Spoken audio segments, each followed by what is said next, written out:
Why do some businesses fail to get off the ground? And why do some ideas fail to become businesses? Hi, welcome to another episode of Business Mindset Mastery. The hard conversations keep on coming over here. My name's Heather Gray. I'm a mindset and performance coach for business owners, leaders, and entrepreneurs. And today we have a listener question that echoes a lot of listener questions. Why hasn't it happened for me yet? Why am I still getting in my own way? What am I doing wrong? What do I need to do differently?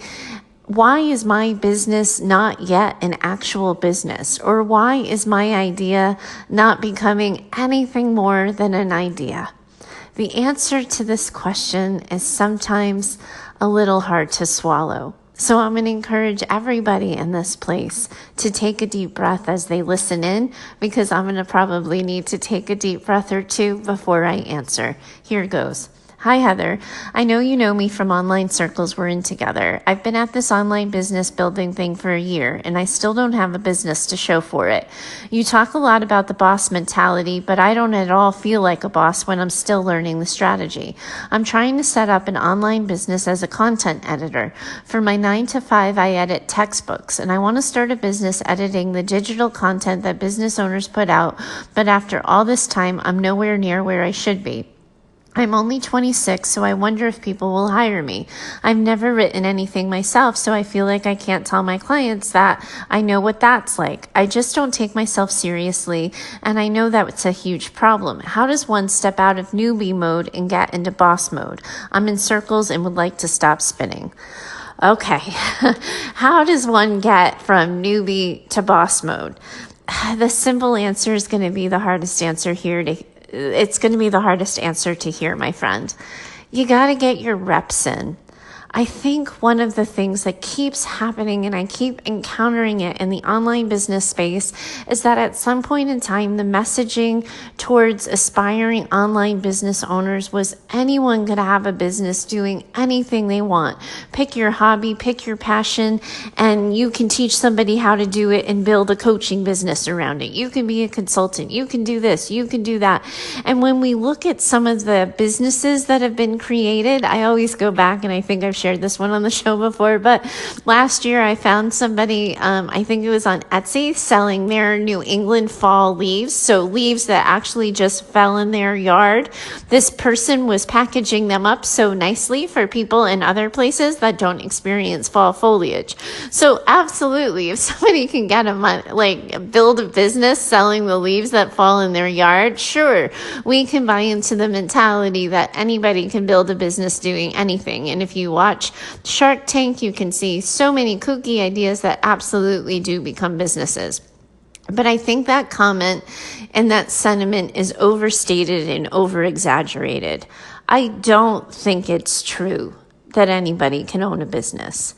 And I don't think it's true that anybody can own a business doing anything, beginning, middle, and end. And that might be where some of you just turn off and never listen to me again.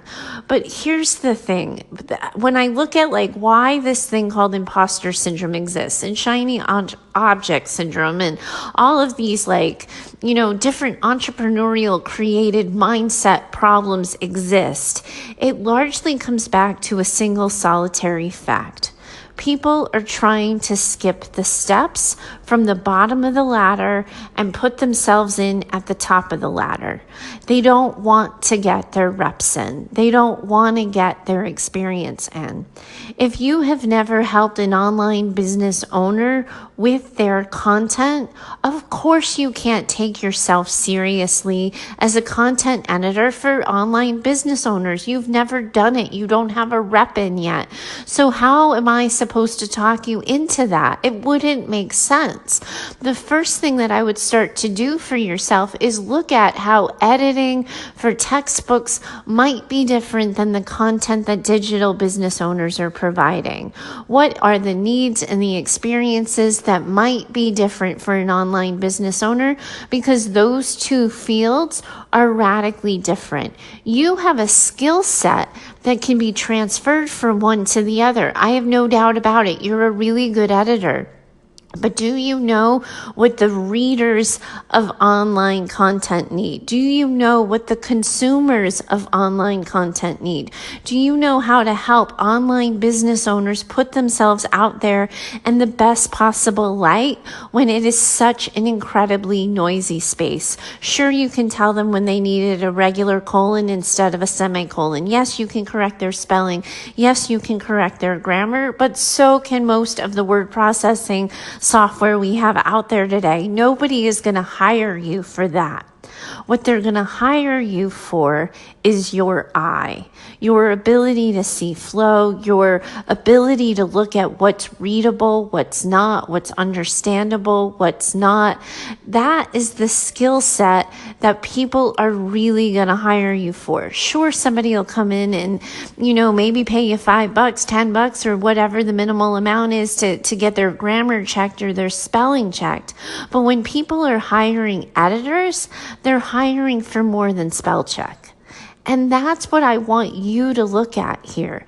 I absolutely, positively think you can own a business offering editing content to editing services to content managers and content producers. Everybody is putting out crap tons of content these days, and we don't have the time to edit ourselves. I think you have a valuable service, but if you have never done it for somebody, you can't own a business doing it. I'm sorry. I hope this doesn't break your heart. I hope this doesn't crush you.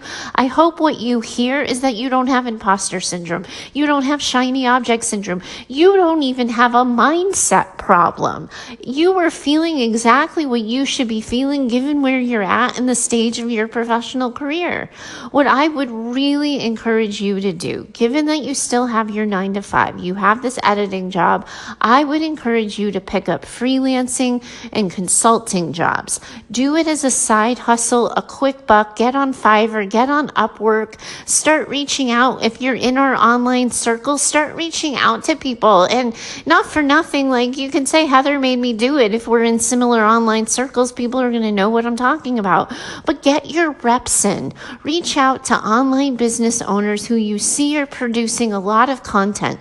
Tell them that you would like to build an editing business and service for online business owners. You're looking to get some experience, and could you please do it for them at a discounted rate in exchange for a testimonial or something? But if you can get yourself doing the thing you're selling, it is going to be so much easier for you to see yourself owning a business. But right now, you're like the newbie employee who's still in HR, doesn't quite know their way around yet, and you want to run the freaking company. That's why it doesn't feel comfortable. That's why it's not sitting in your skin. And I don't blame you for this. I think the messaging and the marketing for building online businesses led so many people astray. And anybody who's listening and saying, yeah, I've been at this for a year and my business isn't anywhere yet either.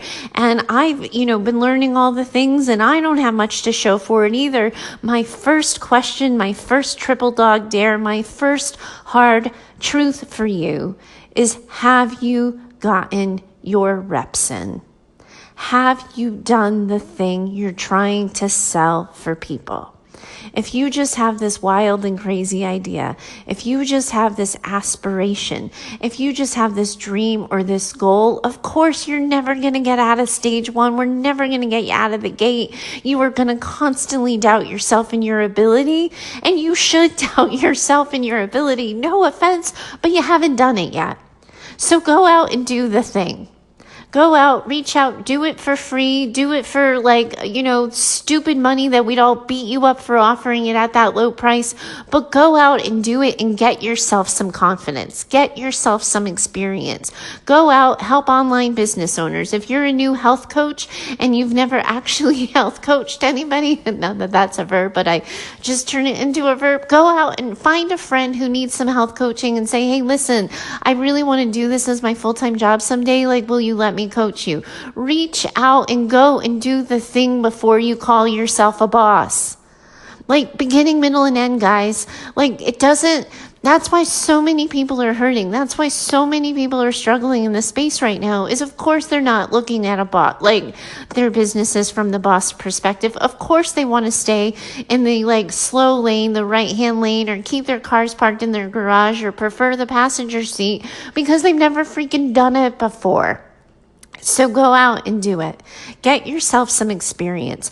Get yourself to a place where you know if somebody came up to you and asked a question about XYZ, you would be able to come at them in spades. You would be able to just nail it. And you are so confident in what you know that selling it becomes less scary.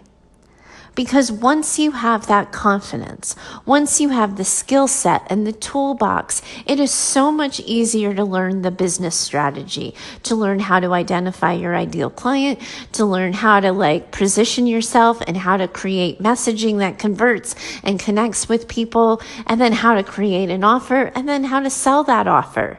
But if you've never done this before, if you just really, really want to do it, if you daydream about doing it, but you've actually never done it, get your reps in. It will set you up for confidence, because I promise you, when I look at business ideas that I've heard about over the years that have never taken off, when I look at businesses that have launched and then quickly dropped off into Never Never Land, it is largely because of a lack of experience in the skill set, not a failure in business strategy, not imposter syndrome, not shiny object syndrome, not basic good old-fashioned fear of rejection, but a lack of experience in the skill set has led to a lack of confidence, which then leads to a lack of ownership. So if you give yourself permission to start at step one, you will grow something that has a strong, firm foundation that you can believe in and be confident in. And you will be building a following of people who will come with you. But if you haven't done that basic step yet, if you haven't learned what the real pain points are of the people you're trying to connect with, if you haven't done this a couple of times, you're never going to be able to be an owner. Because owners have to think about those things as they're given. That's their bread and butter. That's the basic. That's the crap that doesn't even need attention. They have to start thinking about scaling and strategy and marketing and building an audience and building consistent revenue, et cetera, et cetera. Those are all the things bosses have to think about. They can't be thinking about that if they don't know the basics of the skill set they're selling. So go and get yourself some reps. I know I'm speaking a hard truth here. I know I'm saying the thing that a lot of people don't want to hear, and I'm sure that a lot of people have already turned me off. But if you're still listening, then you've still got it. You're coachable, you're open to learning, you're receptive to feedback, and you're ready to go out and do it. You just have to suck it up that you have to be new for a little while. You have to get your reps in. You have to get the experience. You have to do the thing you're selling before you sell it. That's obvious. And why people told you differently, I don't know, but I want to move through the world with some integrity here. I want to be a leader for the people who are feeling lost. And sometimes leadership comes with hard truths, and today is one of them. I really wish you weren't somebody who we follow in similar circles with. It's so much easier when I can tell myself that I'm saying the hard truths, to people that I'll never have to see again. But it's also because we're in similar circles. Because I know you, I am going to care a little bit more, and I can't puff you up and make you believe if you're not ready yet.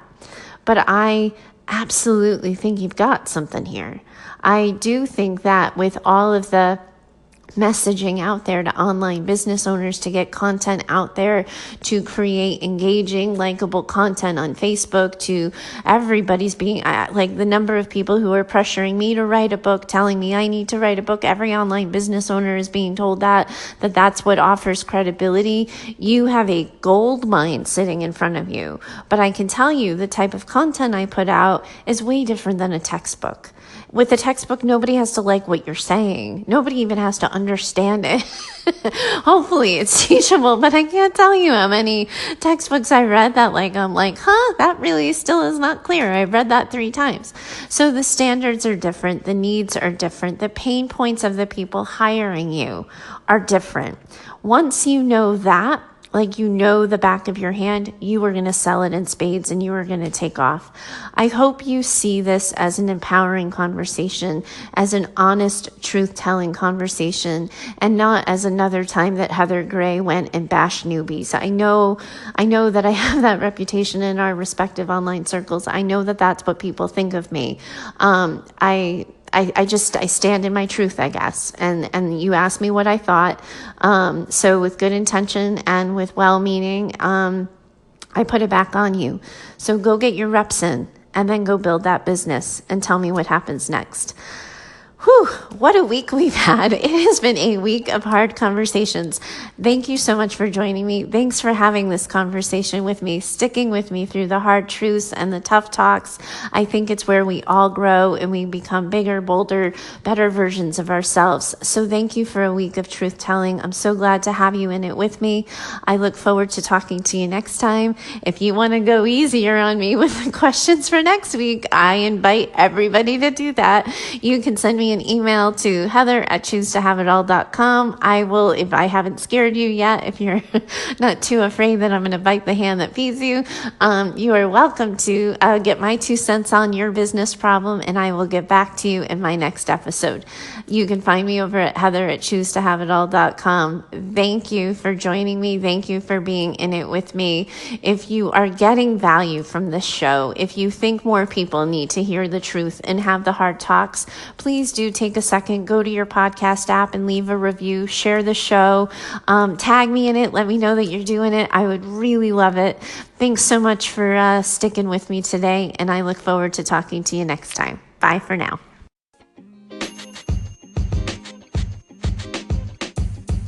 The podcast you just heard was recorded with Anchor. If you want to make your own, download the Android or iOS app completely free from anchor.fm/podcast. That's anchor.fm/podcast.